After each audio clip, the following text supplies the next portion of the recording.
Alors, dans le Nord-Pas-de-Calais, nous avons proposé aux employeurs publics de se réunir au sein de ce qu'on appelle un comité régional des employeurs publics, dont le principe est simple. Il s'agit de traiter en commun des sujets d'intérêt partagé dans le domaine de l'emploi, c'est-à-dire les mobilités des agents d'un employeur à l'autre, c'est-à-dire évidemment aussi les conditions dans lesquelles ces agents pourront exercer leur mission. Et bien sûr, nous débouchons dans ce cadre-là sur l'examen des conditions de travail.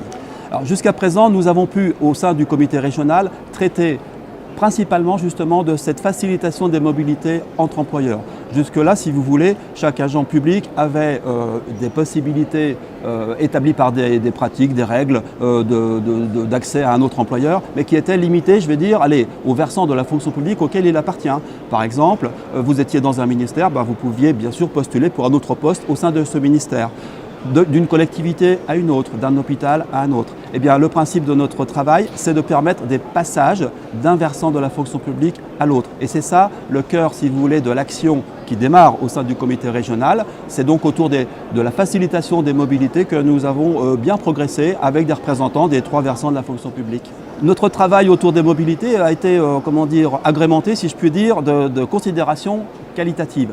Quand je dis qualitatif, ça veut dire qu'il concerne non seulement le poste qui va être occupé par l'agent, mais également les conditions dans lesquelles il va pouvoir occuper ce poste. Et bien évidemment, dans cette mesure, nous nous sommes penchés sur la santé au travail, le respect de certaines conditions d'exercice. Et puis, on s'est aperçu assez vite que dans la fonction publique, il y avait quand même un gros effort à faire en ce qui concerne l'encadrement, les managers, les décideurs, pour qu'ils améliorent leur connaissance des dispositifs et que les agents en responsabilité de mission de prévention, par exemple, soient mieux formés. L'initiative Nord-Pas-de-Calais est assez originale puisque de fait, c'est une première en France en ce qui concerne une coopération entre les employeurs des 3 versants de la fonction publique.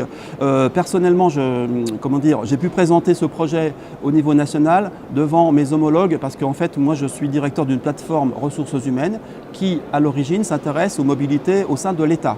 Mais étant donné, le périmètre élargi de l'expérience du Nord-Pas-de-Calais, nous avons, avec le soutien de la Direction générale de l'administration et de la fonction publique, pu présenter cette réalisation au niveau national. Et d'ailleurs, je dois vous dire, on est un petit peu fiers, nous avons obtenu le Grand Prix du Management Public 2013 pour cette initiative au Salon de l'Emploi Public à Paris récemment.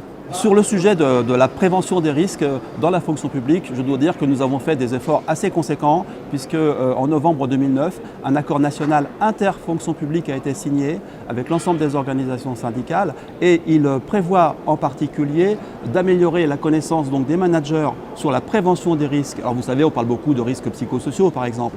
Et donc le problème c'est qu'il faut pouvoir les détecter, les identifier. Et ensuite, mener bien sûr le plan d'action qui correspond. En termes d'efficacité, nous avions besoin d'améliorer donc la connaissance des managers sur la réalité de ces risques et aussi de former, de façon plus professionnalisée, les acteurs de la prévention. Alors vous savez, maintenant il y a des CHSCT dans la fonction publique, ce qui n'était pas le cas avant l'accord de 2009. Donc là, il y a quand même une prise de conscience de l'importance de ces sujets. Et d'ailleurs, actuellement, la ministre de la fonction publique poursuit les discussions avec les partenaires sociaux pour augmenter encore la dynamique de prise en charge de ces sujets à travers sans doute ce qui va être le prolongement des accords de novembre 2009. Au niveau des différentes administrations de l'État, chaque ministère développe ses propres stratégies. La préfecture, par exemple, qui nous héberge, parce que je dirige un service interministériel, mais effectivement, nous voyons bien ce qui se passe au sein même de la préfecture, puisque voilà, nous sommes logés dans ces locaux. Un responsable d'un plan d'action a été nommé, d'ailleurs c'était un sous-préfet qui a pris en charge. Donc, ce qui veut dire que si c'est un sous-préfet qui est nommé, vous voyez, c'est quand même signe que ce sujet revêt une certaine importance. Voilà. Et un plan d'action donc a été développé. Tous les agents en situation de responsabilité ont été formés, justement, ont été sensibilisés pour qu'ils soient en capacité de mieux intervenir avec un collectif professionnel au sein de leur service dans le cadre de la prévention dont je parlais tout à l'heure.